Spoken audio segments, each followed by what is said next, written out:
Welcome to Dallas Weekly Interviews. I'm Patrick Washington, co-publisher and CEO of Dallas Weekly, dallasweekly.com. And today we have Dr. Walter Kimbrough, president of Dillard University, with us to talk a little bit about, but not contained to, vaccines in the African-American community.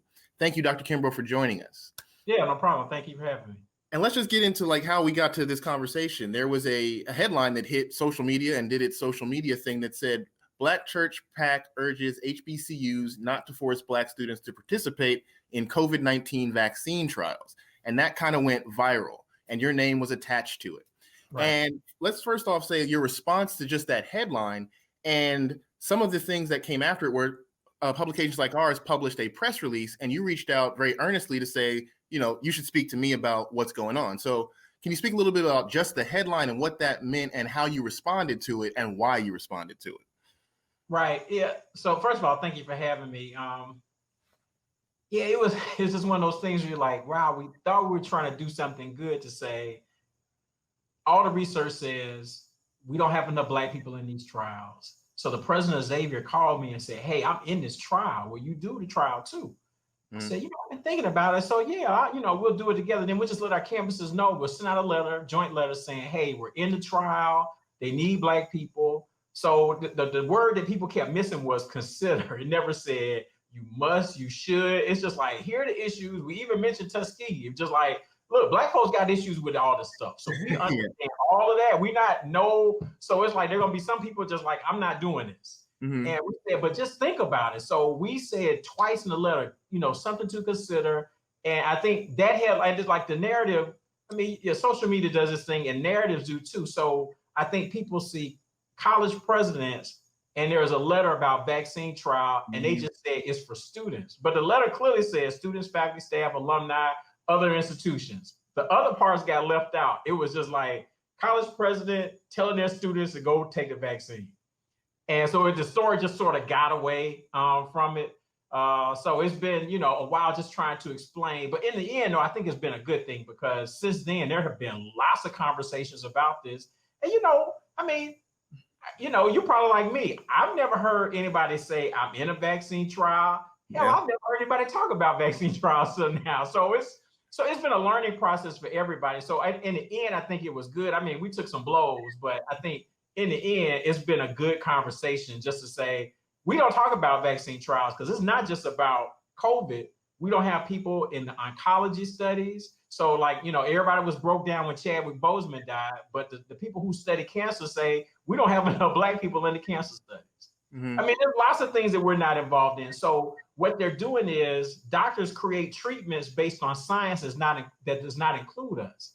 And so what happens is they end up experimenting on us in real time. So as I've talked to a friend of mine who has been in pharmaceutical sales, we went to high school together.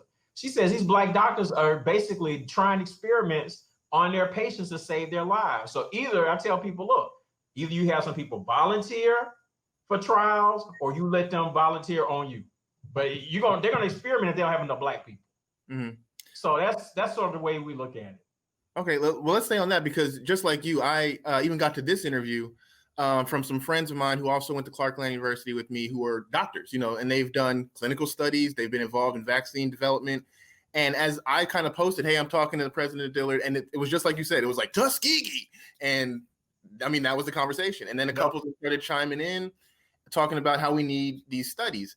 But how does that conversation actually get broached? Because if without the uproar, the whole what I've now been calling the Tuskegee monster, because even when I mentioned talking to you, people go, I ain't doing no Tuskegee. It's like that just looms over all medical information in the Black community. So how does one navigate that while saying, one, this headline is wrong, and two, we are also lacking in certain areas of the medical profession, which we now blame for our, medical lack. Excuse the term. No, like I said, in the end, all of this has actually been good because then we have opportunities to have conversations like this. One of the things I realize is that Tuskegee is a monster. It's a boogeyman that half of the people don't understand. So even in their press release, they said injected them with syphilis. That's a lie. That did not happen. These people had syphilis. What the doctors did was say, here, we're not gonna treat them. We're going to study to see the effects of syphilis, even though penicillin had been developed a long time, so they could have healed them. And so the insidious nature about the Tuskegee experiment is that they studied how this disease impacted them, and they didn't try to help them. They didn't give them syphilis. They got syphilis on their own. So it just people, people say Tuskegee and they don't even know what they're talking about. And I've even like on social media, I'm like, tell me what you mean by Tuskegee. Well, they injected them. No, they didn't. That's not what happened. So that's part of it. So we take bits of information and use it as gospel when we just don't want to believe something. So I think you're right. The other part of this is that we don't have enough Black health professionals. And so people don't know who to trust. So within the last month, you've seen the 4 HBCU medical schools come out. They wrote an op-ed like 10 days after our letter came out saying, we need Black folks. And actually, some of them are doing the vaccine trial. So if I were in Nashville and I wanted to be in a vaccine trial, I could do it at my hair because they're doing it, okay? We've had the Black Doctors Association, which has been around 100 years. They said, look, we're creating a task force so that whatever vaccine is developed, this group of Black doctors will vet it and say, all right, y'all, this is cool, okay? That's good too, because they realize Black folks don't want to deal with this. And so we're the sickest people out there. This disease is killing us the most. We don't want the cure. So they're just like, I need y'all to get well on this. So I think a lot of people have come forward later saying, no, y'all, we got to really do this, but let's put some safeguards in there. But we don't have enough Black, most Black people don't have, Black doctors. There's a study that just came out that said Black babies are more likely to die if their, physician is white. I mean, this is a recent study. So, I mean, people see this stuff and they're just like, I'm not doing a vaccine trial. So I understand it, but we've got to do some things. And then the other part I tell people is like, y'all really aren't against vaccine. If you got a kid in public school, they got measles, they got mumps, they got rubella, they got chickenpox, they getting vaccines. Black folks getting vaccines. So let's not act like we all know vaccine. If your kid's in public school, you getting vaccines. That's the way it is. Okay.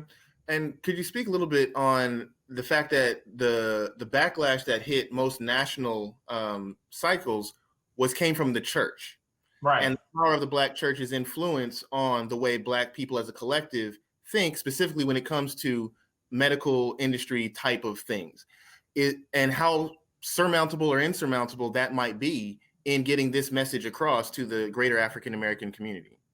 Well, there are some church groups. There's a national coalition that's been involved, National Black Church Coalition, that's been trying to get involved in this. They wrote me recently just saying they've been shut out. So they're like, we really want to be involved in this, but we can't get anybody from the NIH to work with us. So you got that part. You had this Black church pack, and the interesting thing, they put this out there.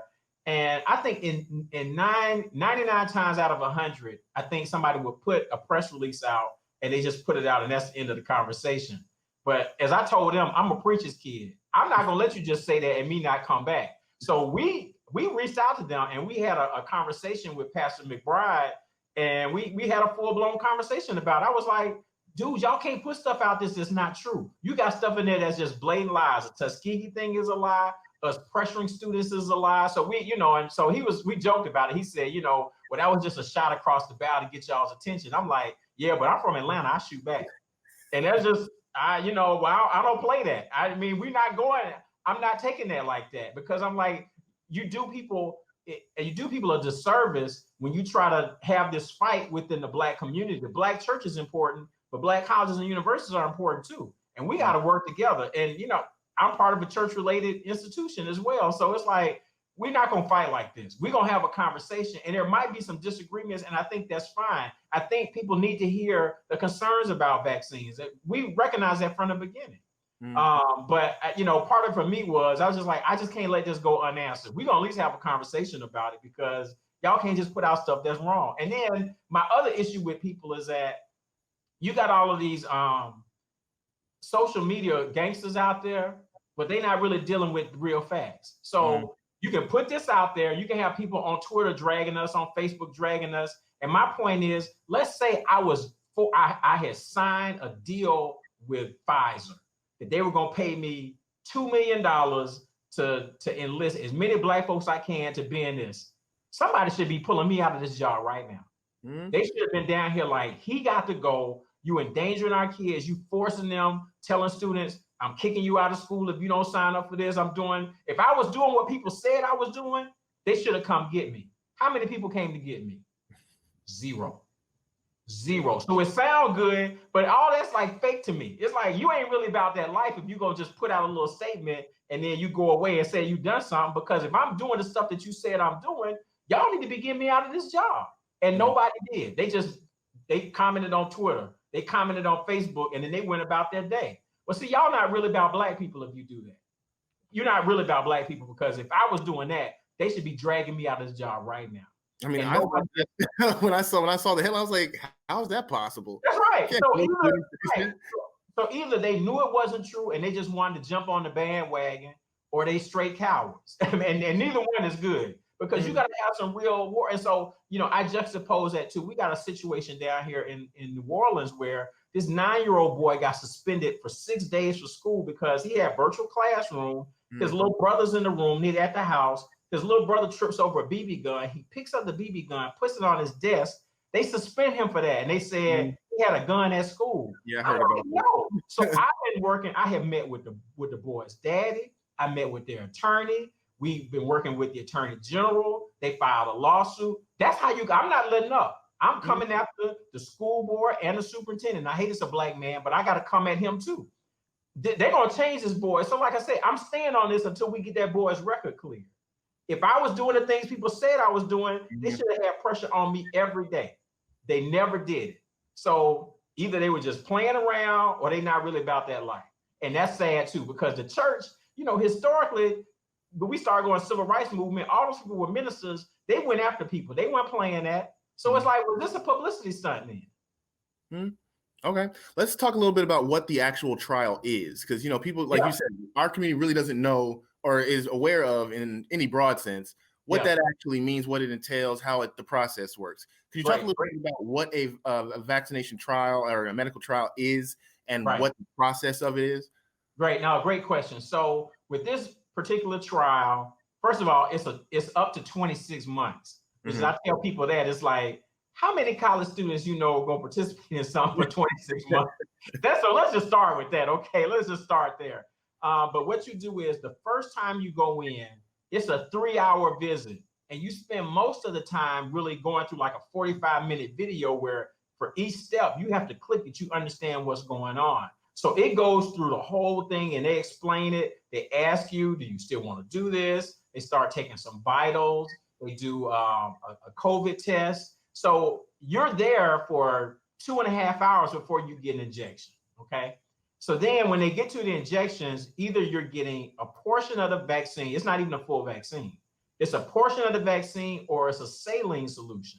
So half of the people they study have nothing, they're the placebo, okay? So you have one of those two, so they'll do the injection, so you're there 2.5 hours, and then you have to wait another half an hour where your first visit, they have an app that you download, they show you how to do it, and for me, every Tuesday at 9 o'clock, it sends me a reminder to go in on the app. And the app basically says, do you have fever, upset stomach? It's just like 7 or 8 questions, yes or no, check it, you're done. And so, so they wait, they check you out, you do that. So that's the first shot. 3 weeks later, you come back, you get your second injection. That visit was about 2 hours. They still, when I first went in for the second visit, the first question they asked me was, do you still want to do this? Because at any point in time, you can say, like, I'm done, I'm not doing this anymore. So they go through that, you get a second injection, and then you got to wait another half an hour. They talk to you again, make sure everything is good. And then that's it. So there are no more injections, but then they'll study you for the next up to 26 months or until they have an FDA approved vaccine. So for example, I go back again, he just called me this morning, in like 2 weeks, and they'll do like some blood. It's like, this visit is quick. I think maybe they'll take some blood, ask some questions, but that's it. And then after that, I think I have maybe 2 more visits. But so in terms of injections, I don't get anything else. I'm done with that part, okay? And like I said, it's a 50-50 chance. I actually had my annual physical between vaccine shots 1 and 2. And I was telling my doctor, I'm like, I'm in this study. And then he said, well, how'd you feel afterwards? Were you sore? I was like, no, I didn't have any side effect. He said, oh, you got saline. He's just like, so he's just like, you don't have anything. And after the second like nothing. So I mean, I don't know. I won't know for sure until after the study's over because they can't tell me now. But I don't think I got anything. So Okay, so it's basically 2 years of tests. yeah, they just check like they'll every now and then check your blood because I guess they'll probably be trying to check to see it's possible with COVID I could get it and not ever know it. So they want to check to see did this person ever get COVID? Does he have antibodies? Those kind of things. But I mean, like I said, in-person clinic visits, I think I got 3 left in the next 2 years. That's it. So it's not a lot of those kind of things, not a lot of visits. And you just check this app once a week. And it's like I said, it takes you 30 seconds. You read the questions. It didn't take me that long now because I know what the questions are. And I don't ever have any issues. So you just click like I'm good. So it's really, I mean, it doesn't have any impact on your day to day. It's like, yeah. So it's pretty quick.